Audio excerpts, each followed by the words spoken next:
tracks gleamed like silver ribbons under the moonlight, stretching endlessly into darkness. The small rural station stood frozen in time, its wooden structure decaying, yet somehow preserved in the cold night air. No schedule board, no station attendant, no sign of life. Just silence, broken only by the whisper of wind through tall grass. And yet, impossibly, I could feel vibrations growing beneath my feet. I had been hiking through the Appalachian backwoods for 3 days when I stumbled upon the station. My map showed nothing here, just empty wilderness for miles. My water supply was running low, and the unexpected sight of any human structure was welcome, despite its dilapidated appearance. The station consisted of a single wooden platform with a small shelter, its paint peeling in long curling strips. A faded sign hung crookedly, its lettering too worn to decipher. The place had the stillness of abandonment, of things long forgotten. I checked my watch. 11:42 p.m., too late for any normal train service, especially in such a remote location. I was about to continue on my way when I felt it, a subtle vibration through the wooden planks beneath my boots. The trembling intensified gradually, sending an inexplicable chill up my spine. My heartbeat quickened as I turned toward the tracks, squinting into the darkness. A pinprick of light appeared in the distance, growing steadily larger. The sound came next, not the thunderous approach of a modern locomotive, but something more subdued, almost whispering, a rhythmic clicking against the rails, like mechanical fingernails tapping. The train that materialized was unlike any I'd seen before. Its antiquated design suggested early 20th century, with a sleek black exterior that absorbed the moonlight rather than reflected it. Windows glowed with a pale yellow luminescence, revealing silhouettes of passengers sitting unnaturally still. No conductor called out. No whistle announced its arrival. It simply glided to a perfect stop before me, passenger doors sliding open with a sigh. My throat tightened as I peered inside. At least 24 passengers occupied the car, each sitting upright, hands folded in laps. Their skin had an alabaster quality, drained of warmth, and their eyes seemed fixed on points in space that weren't quite there. Not a single head turned as I stepped aboard, drawn by a curiosity I couldn't explain. The doors closed behind me with a definitive click. No ticket collector approached. The other passengers maintained their eerie stillness, not acknowledging my presence. I noticed their clothing, formal attire from different decades, some appearing startlingly outdated. A woman in a 1940s dress, a man in a 1970s suit, all perfectly preserved, like museum mannequins. When I attempted conversation with the gentleman nearest me, his only response was a slight tilt of his head, revealing a neck too rigid, too mechanical in its movement. His lips parted, but instead of words, only a soft exhalation of stale air emerged.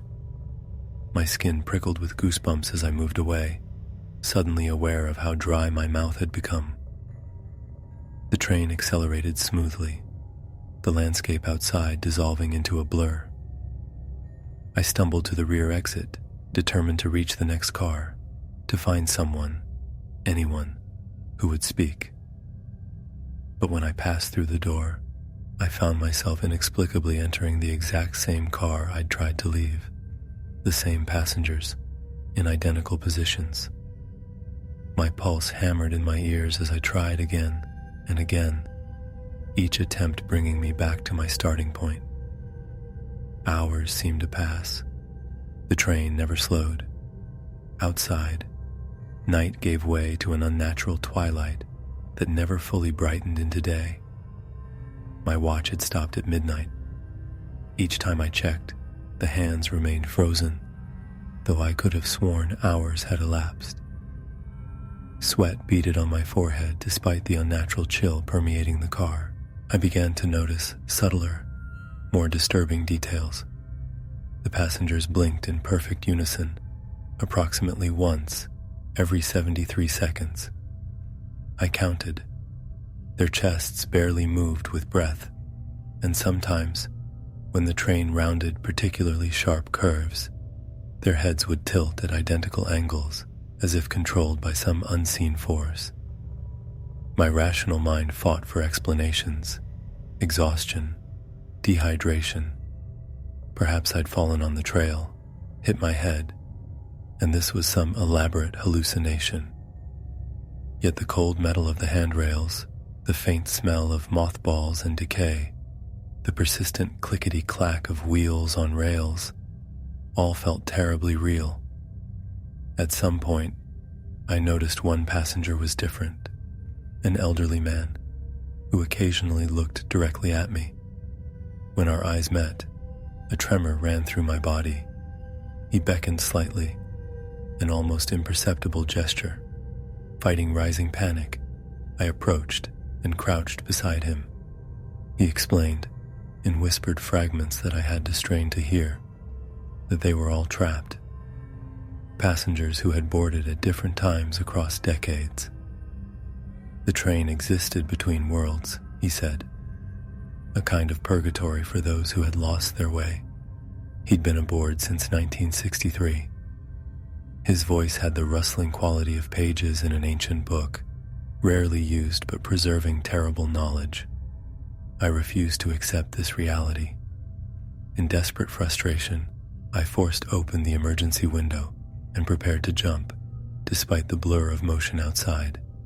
The other passengers suddenly animated, turning to watch with hollow eyes, but making no move to stop me. As I pushed my body through the opening, the rushing air enveloped me, and I found myself stepping aboard the train again, through the same doors, facing the same passengers. My backpack felt heavy, as if I'd never removed it. My watch read 11:59 p.m.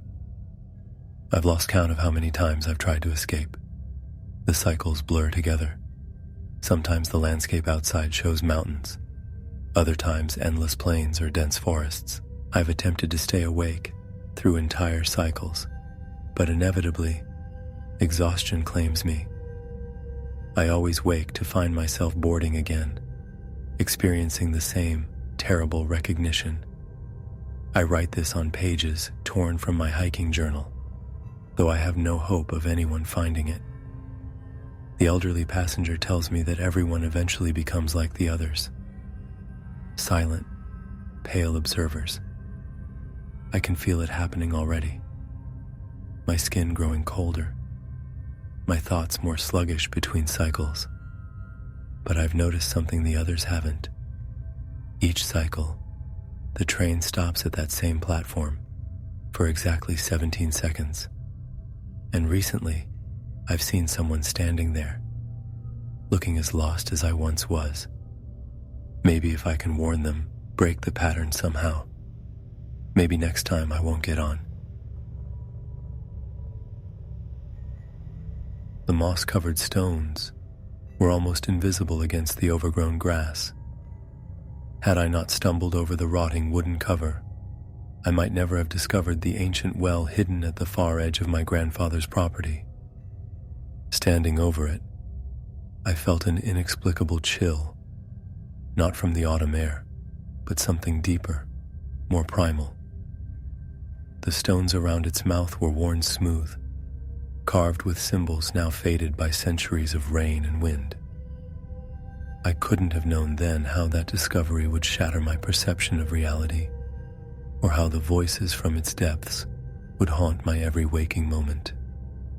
I inherited the rural property after my grandfather's passing 3 months ago. The sprawling acres of woodland and meadow offered an escape from my suffocating corporate existence in Boston. What began as a temporary retreat to handle the estate quickly became a permanent relocation. The old farmhouse needed work, but there was something comforting about its weathered wooden floors and creaking staircases, At first, that changed during my third week. I woke at 3:17 a.m., my heart pounding against my ribcage, sweat soaking through my shirt, despite the cool night air.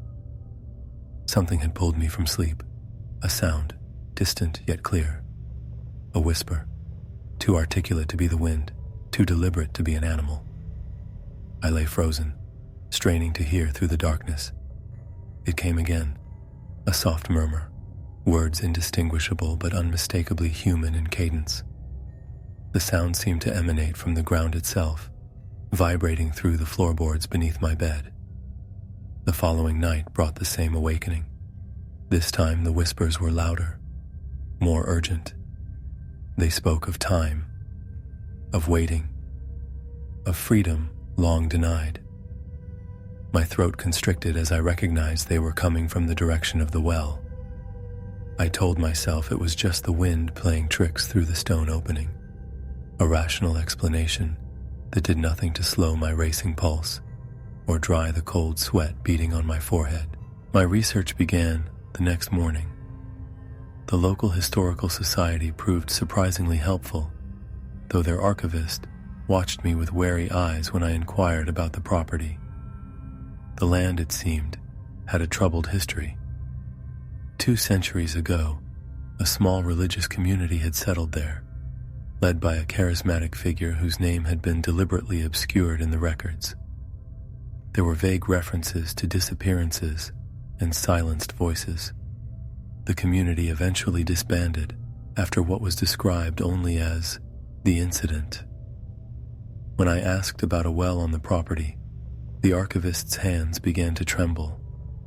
She explained, her voice barely above a whisper, that according to local legend, the well served as both water source and something darker, a place of containment for those who threatened the community's beliefs.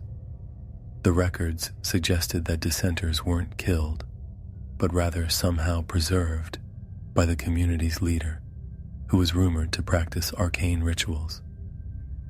That night, I lay awake, watching shadows crawl across my ceiling. The whispers began earlier, more distinct than before. They spoke of hunger, not for food, but for life, for experience, for freedom. My muscles tensed with each syllable, my fingernails digging crescents into my palms. The voices claimed they had been trapped for centuries by a binding ritual, imprisoned in a state between life and oblivion. I tried boarding up the well the next day. My hands shook so violently I could barely hammer the nails. Something felt wrong about sealing it, as if I were entombing something alive. With each board I placed, my vision blurred, and nausea rolled through my stomach in waves. By sunset, I had managed to secure a heavy cover over the mouth of the well, reinforced with every piece of scrap metal and wood I could find. That night brought no whispers, only silence, heavy and expectant. I drifted into an uneasy sleep around midnight, only to jerk awake at the sound of splintering wood. The house remained still, no visible disturbance. Yet I knew with terrible certainty that my barricade had failed. The voices returned, no longer whispering, but speaking clearly, as if their lips were pressed against my ear. They told me of the ritual that bound them, of the symbols carved into the stones that kept them imprisoned. They insisted they sought only release, a chance to continue their interrupted existence. My sleep deprivation worsened over the following days. Reality began to warp around me. Shadows moved independently of their sources, and reflections in mirrors lagged behind my movements. I began seeing glimpses of figures at the corners of my vision, pale shapes with hollow eyes that vanished when directly observed. The voices grew increasingly persuasive. They explained that they needed a substitute, someone to take their place so they could escape their centuries-long imprisonment. They promised knowledge, secrets of existence beyond mortal understanding. All I needed to do was remove certain symbols from the well's stones. Just a few scratches in the ancient carvings, and they would be free. In my more lucid moments, I recognized their desperation as a warning. Whatever was trapped in that well had been imprisoned for a reason. Yet as exhaustion clouded my judgment, their arguments became increasingly convincing. Perhaps they were victims, unjustly confined by superstitious fears. Perhaps they deserved liberation. Last night, I found myself standing at the well at midnight, chisel in hand, with no memory of having left my bed. The voices had reached a fever pitch, now a chorus of pleas and promises. My hand hovered over the first symbol, trembling violently. As metal touched stone, a cold wind erupted from the well's depths, carrying with it the scent of decay and something else, a predatory anticipation. In that moment of clarity, I saw the truth reflected in the polished stone. Not victims seeking justice, but ancient hunters luring their prey.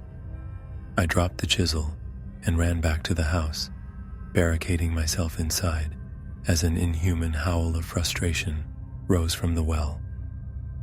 This morning, I called a masonry company.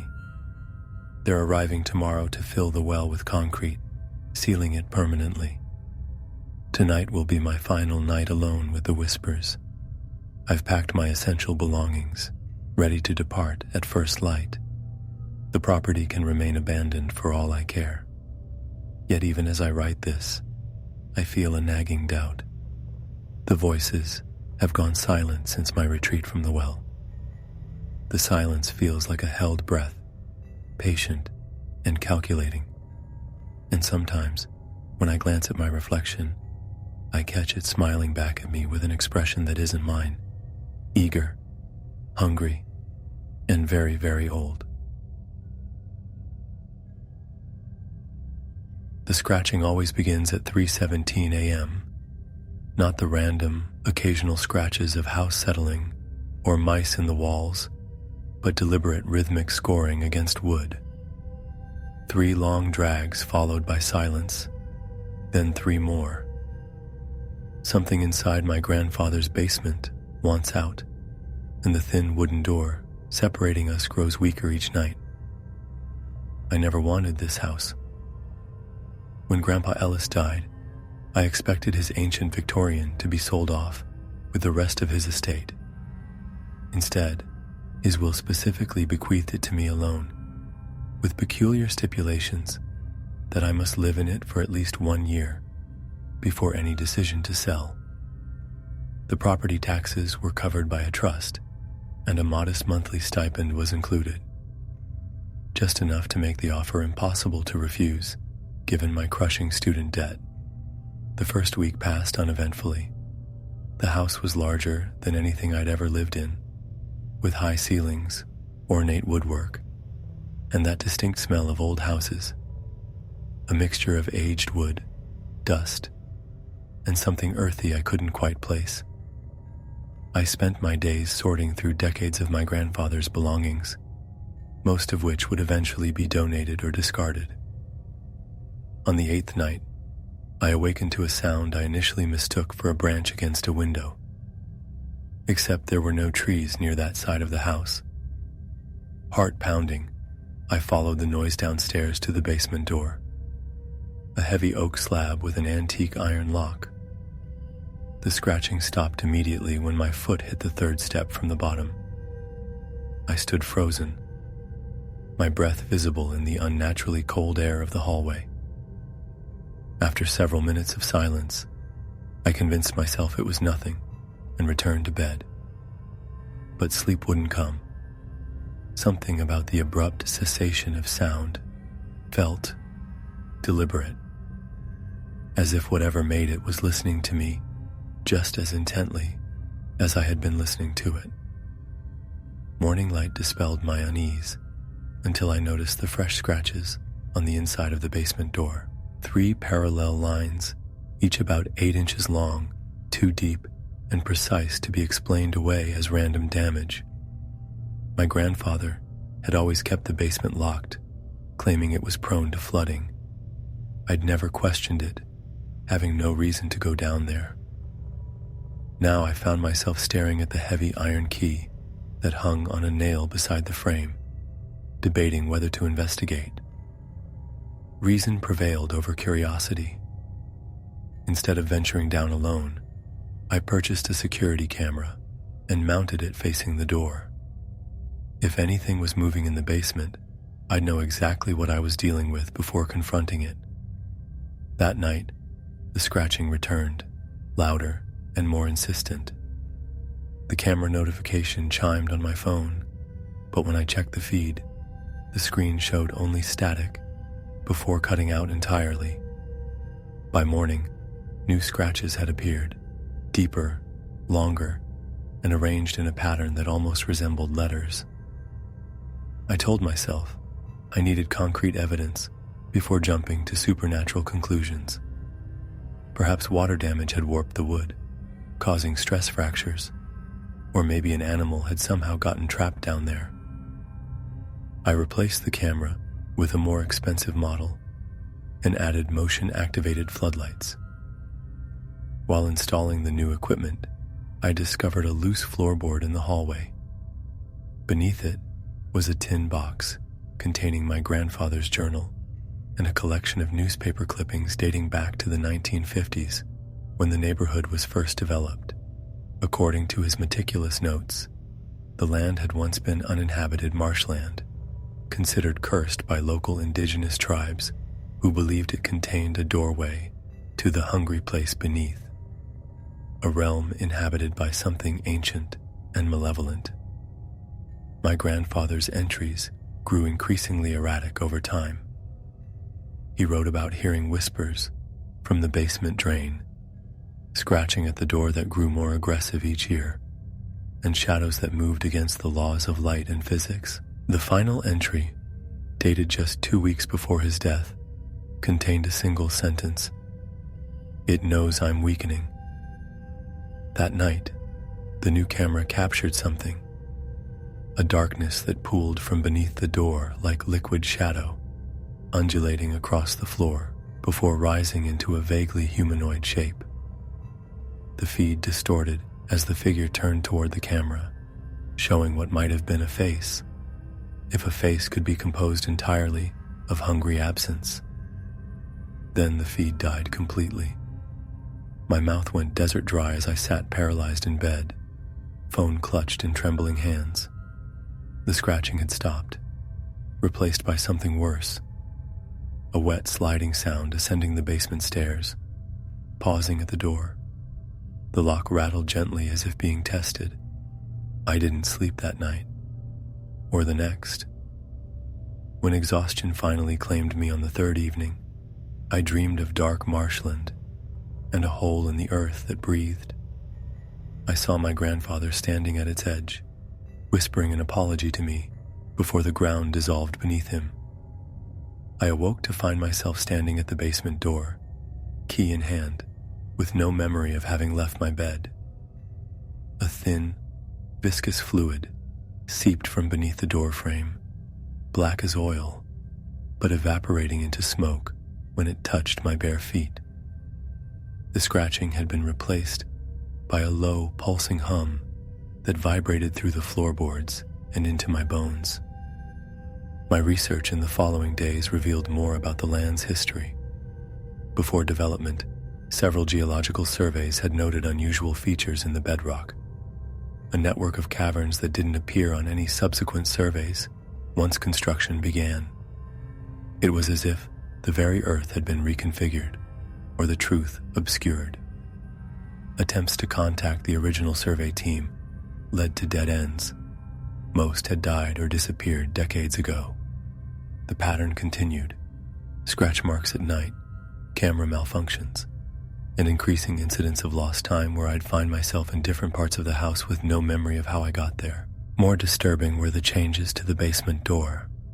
The wood appeared to be thinning, becoming almost translucent in places, revealing hints of movement beyond.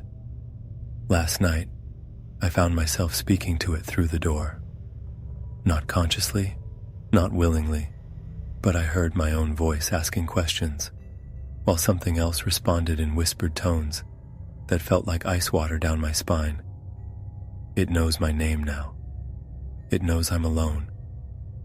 And somehow, I know that my grandfather didn't simply leave me this house. He left me as its caretaker, or perhaps as its offering. The scratching has stopped completely. The thing no longer needs to get out, because I'm going to let it in.